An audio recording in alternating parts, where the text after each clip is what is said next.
नमस्कार दोस्तों, स्वागत है आपका अपने YouTube चैनल वैद्यम में। आज प्राणायाम सीरीज़ का एपिसोड नंबर 2 है और आज इस एपिसोड में मैं प्राण तत्व के बारे में चर्चा करूंगा। एपिसोड 1 में मैंने एक ब्रीफ इंट्रोडक्शन दिया था कि प्राणायाम से पूर्व हमें अनेक तत्वों के बारे में जानना अति आवश्यक है, जिसमें प्राण तत्व, पंचकोश, चक्र, नाड़ी और इत्यादि के बारे में हम आगे के एपिसोड में जानेंगे। आज मैं जो मुख्य विषय है वो प्राण तत्व, उसके बारे में चर्चा करने वाला हूँ। हम प्राण तत्व के 2 दिशाओं में चर्चा करेंगे, एक महाब्रह्मांड और एक लघु ब्रह्मांड। महाब्रह्मांड मतलब ये यूनिवर्स और लघु ब्रह्मांड मतलब मानव शरीर। अब प्राण तत्व को समझने से पहले हमें सृष्टि के क्रिएशन के बारे में जानना अति आवश्यक है कि सृष्टि का निर्माण कैसे हुआ।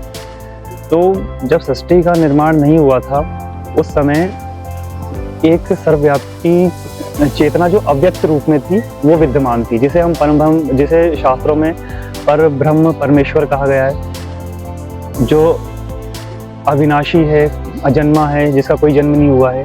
मतलब स्टार्टिंग में आप ऐसा समझ सकते हैं कि शुरुआत में कुछ भी नहीं था, बस एक अव्यक्त सर्वव्यापी चेतना थी। फिर वैदिक और तांत्रिक शास्त्रों में ये बोला गया है कि उसमें कामना उत्पन्न हुई कि एको हम भूस्यामः, मैं एक हूँ अनेक हो जाऊं। तो ये जो प्रथम कामना है, इससे एक स्पंदन, जिसे वाइब्रेशन भी बोल सकते हैं, एक स्पंदन का जन्म हुआ, तो उससे ऊर्जा निसृत हुई। अब जो अव्यक्त चेतना थी वो अब व्यक्त होने लगी। अब वो एक था, वो 2 भागों में विभाजित हो गया। वो अब चेतना और ऊर्जा के रूप में विभाजित हो गया। वो जो ऊर्जा है वो ऊर्जा ही जिसे हम ब्रह्मांडीय प्राण या महाप्राण कहते हैं। अब धीरे धीरे क्या हुआ कि जो अव्यक्त चेतना थी वो प्राण के माध्यम से व्यक्त होने लगी। समय के साथ, समय में परिवर्तन, समय के साथ इनमें क्या हुआ, कई रूपांतर होते गए, इनमें क्रिया होती गई। क्रिया के पश्चात ब्रह्मांड के अलग अलग फॉर्म्स का निर्माण हुआ, जैसे प्राणी, पदार्थ, सजीव, निर्जीव, अंधकार, प्रकाश इत्यादि। अब जो ये आपने सृष्टि का क्रिएशन यहाँ से समझ लिया। इसमें एक इम्पॉर्टेंट बात और है कि जो ये प्राण तत्व है, ऊर्जा है, इसे कहीं कहीं महाशक्ति, आदि शक्ति, जगत जननी, इसे राधा और सीता के नाम से भी हम संबोधित कर सकते हैं। अब ये कैसे होता है मैं आपको समझाता हूँ। जो क्रिएशन हुआ है वो प्राण और ऊर्जा के, प्राण या ऊर्जा के माध्यम से हुआ है, लेकिन उसको जो चेतनता है, कॉन्शियसनेस है, उसके अनुसार ही वो हमें जीवित है। जैसे मेरा शरीर है, अब मेरा शरीर प्राण के माध्यम से जीवित है, लेकिन इसमें प्राण के साथ चेतनता भी विद्यमान है। अगर प्राण और चेतनता के बिना जीवन संभव नहीं है। सिर्फ प्राण से ही जीवन नहीं चलता, आप में कॉन्शियसनेस भी होना चाहिए, तभी जीवन का निर्माण होता है। एक ये बात हो गई। अब मैंने जो आदि शक्ति, जैसे शास्त्रों वेदों में बताया गया, शिव शक्ति का रूप बताया गया है और अर्धनारीश्वर का रूप बताया गया है, राधा कृष्ण का रूप बताया गया है, राम और सीता का रूप बताया गया है। तो ये चेतना और ऊर्जा का ही रूप है, चेतना या प्राण का ही रूप है।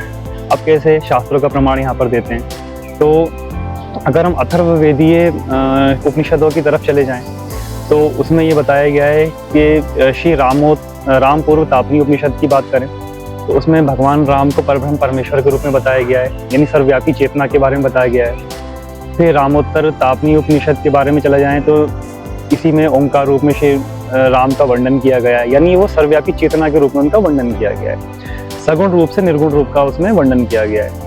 इसी प्रकार से अथर्ववेदी सीतोपनिषद में की बात करें तो उसमें सीता जी को इस सृष्टि के निर्माण, क्रिएशन का कारण बताया गया है कि वो पूरी जगत जननी सृष्टि का निर्माण उन्हीं के द्वारा हुआ है। तो वस्तुतः ये नामों में भिन्नता है, लेकिन जो तत्व है वो एक ही है। इसी तरह से अगर श्री गोपाल पूर्व तापनी उपनिषद की बात करें तो उसमें श्री कृष्ण का परब्रह्म परमात्मा के रूप में वर्णन है, यानी जो तत्व है वो चेतन, ये कॉन्शियसनेस है। और श्री राधिका उपनिषद की बात करें तो उसमें श्री राधा को भी क्रिएशन के रूप में बताया गया कि जगत को क्रिएट कर रही है, क्रिएशन इन्हीं के द्वारा, सृष्टि की उत्पत्ति इन्हीं के द्वारा हुई है। तो बात वहीं पर आ जाती है कि ये दोनों जो चेतन और प्राण है, ये एक दूसरे के विपरीत नहीं है, ये एक ही तत्व के 2 रूप हैं। दिन और रात ये विपरीत नहीं है, ये एक ही तत्व के 2 रूप हैं। हम बोलते हैं कि विपरीत लिंगी, जैसे अगर मनुष्य शरीर की बात करें कि मेल और फीमेल, ये दोनों पृथक नहीं है, ये एक ही तत्व के दो रूप हैं, ठीक है। तो ये जानना हमें अति आवश्यक है। अगर ये होगी महाब्रह्मांड की बात। अब क्या हुआ, जैसे जैसे जैसे जैसे ब्रह्मांड में चेतनता और उससे ब्रह्मांड का निर्माण हुआ, यूनिवर्स का निर्माण हुआ, फिर धीरे धीरे ग्रहों का निर्माण हुआ। अगर स्थूलता की बात करें, धीरे धीरे फिर ये आगे चल के जब जीवों में चेतनता आई तो हमें मानव, अगर मनुष्य की बात करें तो मानव शरीर का निर्माण हुआ। ये मानव शरीर भी क्या है, एक लघु ब्रह्मांड है। मतलब जो तत्व यूनिवर्स में विद्यमान है वही तत्व एक मानव शरीर के अंदर भी विद्यमान है।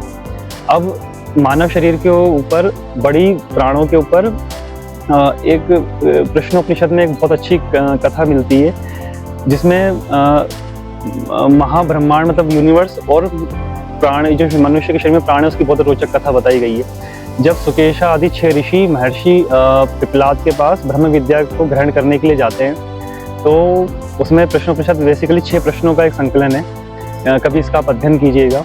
तो उसमें महर्षि पिपलाद से पहले जो कबंधी ऋषि हैं वो प्रश्न पूछते हैं तो ब्रह्मांड के बारे में, तो वो प्राण और रई के माध्यम से इसका बहुत खूबसूरत वर्णन करते हैं। प्रश्नोपनिषद के द्वितीय प्रश्न में ऋषि महर्षि पिपलाद से प्रश्न करते हैं कि 3 तरह के प्रश्न करते हैं। पहला प्रश्न है कि इस प्रजा अर्थात मानव शरीर को धारण करने वाले कुल कितने देवता हैं।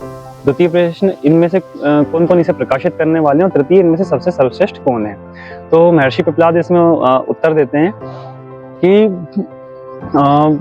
पृथ्वी, जल, अग्नि, वायु, कर्मेंद्रिय, ज्ञानेंद्रिय तथा मन, एक बार आपस में ये शरीर के जो देवता हैं आपस में इनमें एक आर्गुमेंट हुआ और ये बोलने लगे सब हम लोग श्रेष्ठ है, अपने में अभिमान करने लगे। तब प्राण ने उनसे बोला कि नहीं, सबसे श्रेष्ठ मैं हूँ। तब किसी ने प्राण की बात पे भरोसा नहीं किया। तब प्राण अपने शरीर को शरीर से निकलने लगा तो सारे देवता भी उससे अपने आप को खिंचा हुआ महसूस करने लगे। और जब प्राण रुक गया तो सभी देवता रुक गए। तो प्राण ने तो सभी देवताओं ने प्राण की श्रेष्ठता स्वीकार करी। एक इस तरह से एक कहानी का वर्णन मिलता है जो प्राण की सर्वश्रेष्ठता को सिद्ध करता है। अर्थात प्राण ये तत्व है कि प्राण से ही चेतनता है और प्राण चेतन में विलीन हो जाता है। फिर हम छांदोग्य उपनिषद की बात करें तो छांदोग्य उपनिषद में ये बोला गया है कि निश्चित ही ये भूत प्राण में ही विलीन हो जाते हैं और तथा प्राण से ही उत्पन्न होते हैं। तो ये एक महाप्राण की, ब्रह्मांडी प्राण की बात हो गई।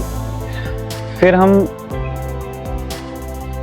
शिव सर्वोदय की बात करें, हठयोग के ग्रंथ की, उसमें देवी जब भगवान शिव से पूछती है कि मनुष्य का परम मित्र कौन सा है, तब भगवान शिव उत्तर देते हैं कि प्राण ही मनुष्य का परम मित्र है, परम सखा है और प्राण को ही मनुष्य को बचाकर रखना चाहिए।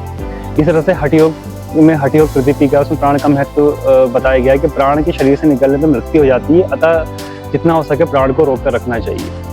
तो ये सारी बातों का एक अर्थ ये है कि जो प्राण है वो आजकल के जो अब प्राण का मतलब बहुत सीमित कर दिया गया है, सिर्फ प्राणवायु तक सीमित कर दिया गया कि आप जो ऑक्सीजन ले रहे हैं वही प्राण है। नहीं, प्राण एक ऐसा तत्व है जिससे इस मानव शरीर का भी क्रिएशन, ब्रह्मांड का भी क्रिएशन हुआ है, मानव शरीर का भी क्रिएशन हुआ है। ठीक है, ब्रह्मांड में भी कॉन्शियसनेस, चेतनता है और मानव शरीर के अंदर भी चेतनता है।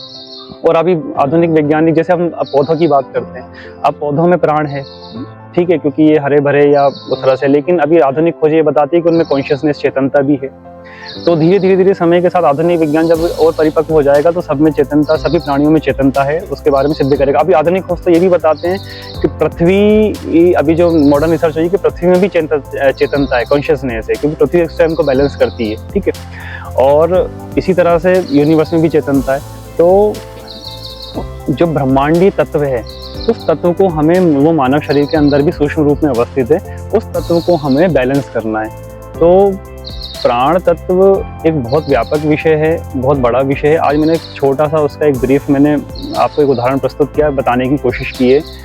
तो इस सृष्टि के सृजनात्मक गुण को पहचानें, अपने अंदर इसको सीमित रूप से सिर्फ प्राणवायु का मतलब इसका अर्थ ना समझें, और प्राणों के माध्यम से कॉन्शियसनेस, चेतनता को, कॉन्शियसनेस को प्राप्त करके और अपने जीवन को दिव्य बनाने का प्रयास करना चाहिए। इसी के साथ मैं आज अपने एपिसोड की समाप्ति करता हूं और अगले एपिसोड में एक नए विषय के साथ फिर मुलाकात होगी। जय हिंद।